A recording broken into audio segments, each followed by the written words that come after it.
सोचिए, आप अपने ही देश के किसी दूसरे शहर में जाते हैं, आप खुश हैं, आपके सपने बड़े हैं, लेकिन अचानक भीड़ आपको घेर लेती है।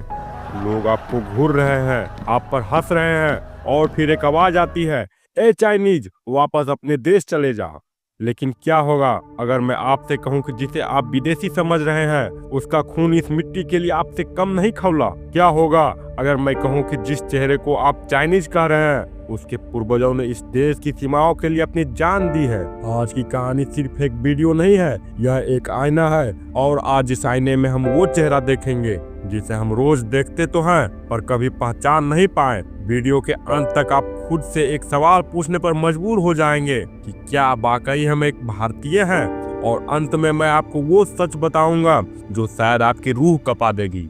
भारत का वो हिस्सा जिसे हम सेवन सिस्टर्स कहते हैं, खूबसूरती ऐसी कि जन्नत भी शर्मा जाए, लेकिन यहाँ रहने वाले लोगों के लिए दिल्ली या बेंगलोर की सड़कों पर चलना किसी जंग से कम नहीं है। ऐसा क्यों? सिर्फ इसलिए क्योंकि उनकी आंखें थोड़ी छोटी है या उनकी बनावट हमसे अलग है। चिंता की बात यह नहीं कि लोग उन्हें क्या बुलाते हैं, चिंता इस कड़वे सच में है कि आखिर हम इतने अनपढ़ कैसे रह गए।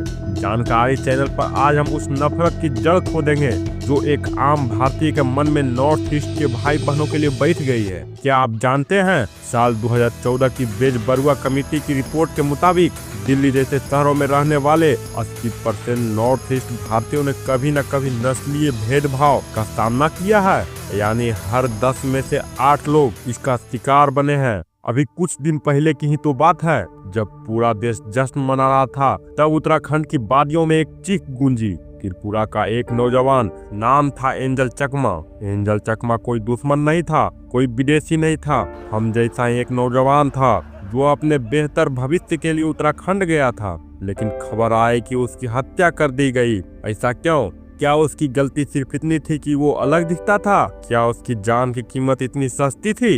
यह सिर्फ एक हत्या नहीं है, यह उस भरोसे का कत्ल है जो एक नॉर्थ ईस्ट का नागरिक बाकी भारतीयों पर करता है। सोचिए उस माँ पर क्या गुजर रही होगी जिसने अपने बेटे के पढ़ाई के लिए भेजा था, लेकिन उसे मिली तो सिर्फ उसकी लाश। आपको जानकर हैरानी होगी कि एंजल चकमा का पिताजी बीएसएफ में फौज है जो कि अपने देश की रक्षा के लिए बॉर्डर पर लड़ाइयां लड़ रहे हैं, और उन्हीं का बेटा खुद अपने देश में ही मौत के मुंह में चला गया। अब आप सोच रहे होंगे कि आखिर ये नफरत आती कहां से है?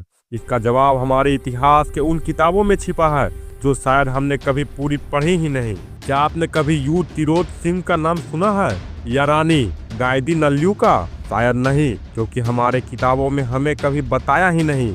जब देश आजाद हो रहा था तब नॉर्थ ईस्ट के योद्धा अंग्रेजों की गोलियों के सामने सीना तान कर खड़े थे। हम उन्हें चाइनीज कहते हैं, लेकिन क्या आपको पता है कि 1962 की भारत चीन जंग में अरुणाचल प्रदेश के लोगों ने भारतीय सेना की मदद के लिए अपनी जान तक गंवा दिए थे? वो चीन के खिलाफ लड़े थे और आज हम उन्हें ही चाइनीज कह रहे हैं। इससे बड़ा मजाक और क्या होगा? दोस्तों, जब एक जवान सीमा पर शहीद होता है तो गोली ये नहीं पूछती कि तुम्हारे आंखें कितनी बड़ी है। जब गोल्ड मेडल जीतकर मीराबाई चानू या लवलीना बोरगोहेन तिरंगा लहराती है तब हम गर्व से कहते हैं ये मेरे भारत की बेटी है। तो फिर आम सड़कों पर, कॉलेज के कैंपसों में या उत्तराखंड के गलियों में एंजल चकमा जैसे लड़कों के साथ ऐसा क्यों होता है? याद रखिए, एकता सिर्फ नारों में नहीं है, व्यवहार में होना चाहिए। आज जानकारी चैनल के माध्यम से मैं आपसे सिर्फ सब्सक्राइब करने के लिए नहीं कहूँगा, मैं आपसे एक वादा चाहता हूँ। आज कमेंट बॉक्स में लिखिए